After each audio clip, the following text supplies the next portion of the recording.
welcome back to my channel. If you're new, I'm Goldie and this is the Lazy Ballerina Club, and in today's video I am going to be talking about why your dream ballet company doesn't actually exist. Go like this video, subscribe down below, and let's talk about all of the dream ballet companies and the reality behind all of those dream ballet companies. When I was a young ballet dancer in my training years, we always heard of ABT, PNB, San Francisco Ballet, the Royal Ballet, and in my head, all of those huge ballet companies were just like a dream. It didn't feel attainable, it didn't feel like I could ever reach that height, and it also felt like if I didn't make it into those big companies or those dream professional companies, that I would never make it as a ballet dancer, or I would never feel accomplished or as fulfilled if I were to end up in a smaller company or a different name other than the Royal Ballet. If we're being realistic, getting into the Royal Ballet or San Francisco Ballet or Boston Ballet is pretty close to impossible. I mean, you gotta really be good at ballet to get into those companies, and if you're watching this video and you have made it into those companies, congratulations, that's amazing. And for the normal people in the world, those companies are insane. Some of the best ballet dancers in the world dance in those companies, but when you're young and you're training, you are taught that those are the goal.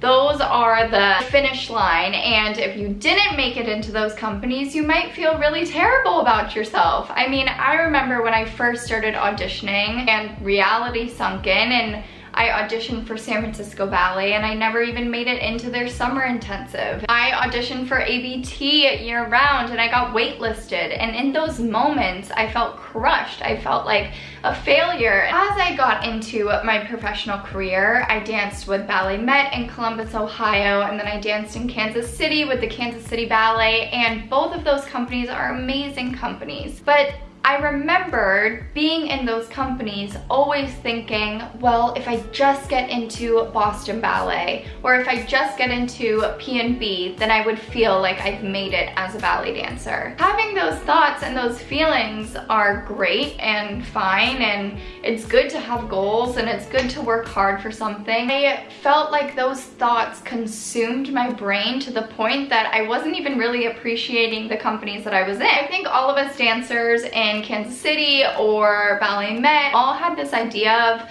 well, we're gonna dance in these companies and gain experience, and then we're gonna build up our resume, and then we're gonna go audition for these major companies, and once we get into those companies, we can officially be successful and accomplish our ballet dreams and goals and whatever we were thinking in our head. I had that idea. I said those exact words about 1,000,000 times. If you don't know, I am currently living in Boston, and I have since the start of COVID. I literally moved right before COVID.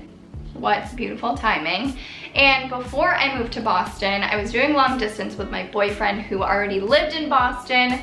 So in my head, Boston Ballet was the dream. I thought about it every single day while I was in Kansas City Ballet. That is what I focused on in class every single day. I wanted to live in Boston, I wanted to continue dancing, and Boston Ballet was the dream company for me at the time. I got my audition stuff ready, I got my resume, I got my headshot, I got my video, and I sent it to Boston Ballet. I show up to company class, I do the little audition, and at that point, I was already living in Boston, so I was pretty much around and able, and my schedule was free, so the director at Boston invited me to continue to take company class and kind of like stay in shape with the company, and he actually invited me to perform with Boston Ballet later that season. Just a reminder, this was all right before COVID, so I'm sure you can see where this story is going, but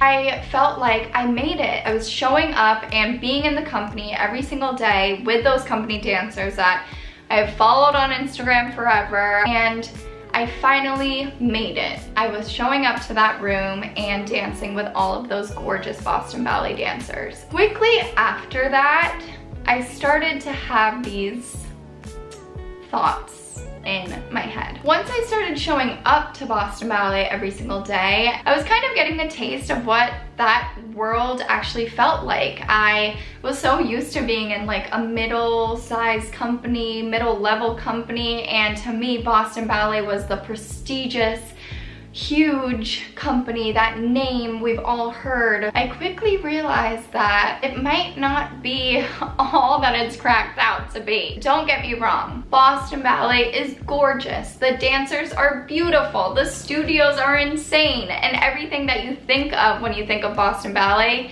is true.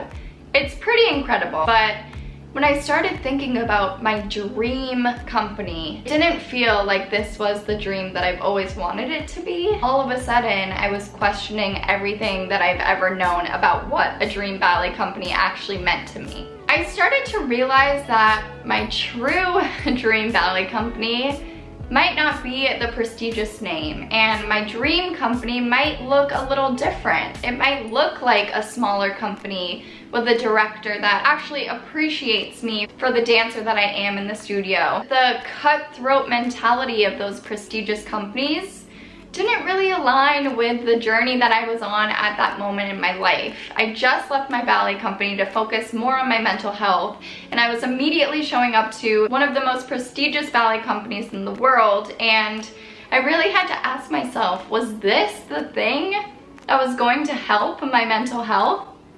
I don't think so. I think where we get messed up, we go on Instagram and we go on social media and we see all of these dancers doing all of the things that we all want to do. Maybe it's a ballet, or maybe they just got a contract at a company you've been dying to get a contract in. We start comparing and we only see the highlights of this company, and on Instagram, it looks amazing. Everyone is so happy, everyone is so appreciative, everyone's so grateful to be there. But then when you really show up in these studios and you really see what's really going on, it's not as pretty as you might think it is. When you think of what a dream ballet company is, I feel like every single person has a different version of what that means to them. I often find that dancers training or at year-round programs all have the same list of dream companies. They don't take a second to really think about what they want their ballet career to look like for them as an individual dancer, because what makes me feel good in the studio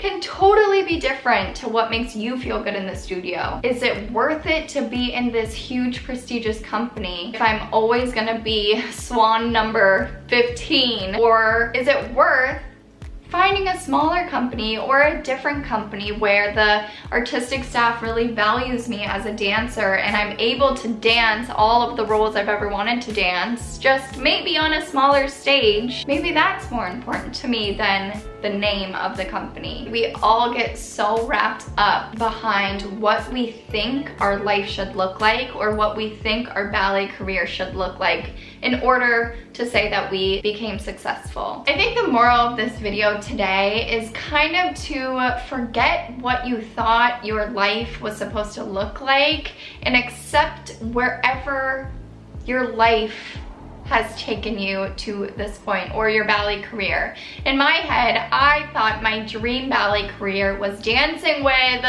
Boston Ballet, being Sugar Plum, and dancing until I was around 30, 33, 35, until I had kids, and then I was gonna be married, and then who knows what I was gonna do after.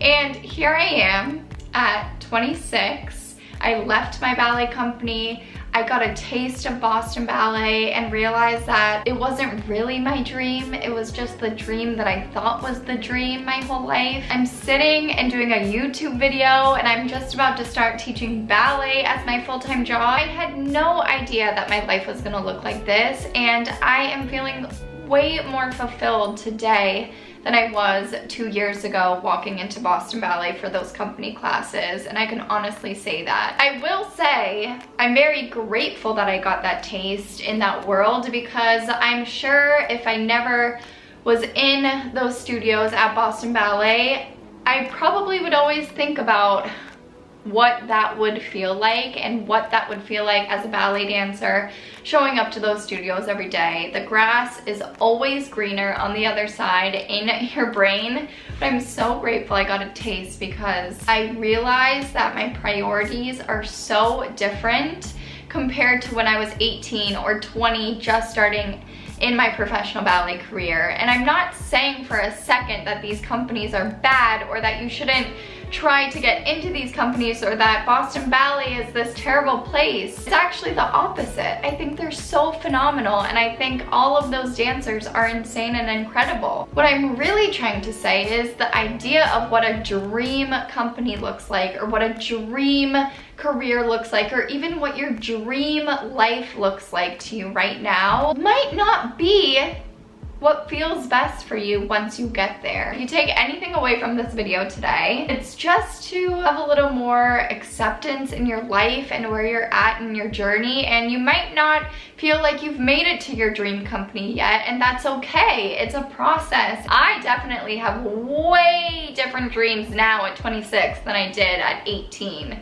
Let me tell you about that. And I'm so excited about those dreams, and I'm so excited that I've evolved and changed and grown, and my dreams have grown with me, and I think that is what should happen. So don't limit yourself to these 5 prestigious ballet companies, and if you don't make it into those 5, then you haven't accomplished anything in your ballet career. I had no idea what was gonna happen, and I'm so grateful for all that did happen. So your dream ballet company might not actually exist, but you will figure out your dream scenario, and I am so excited for you to figure that out. I'm here to help you through your journey. I guess that's it for today's video. Just as the sun wants to disappear, I feel like this always happens right when I'm done talking, but if you like this video, go subscribe down below, leave a comment down below, and let me know what your dream ballet company was or is. I would love to chat with you,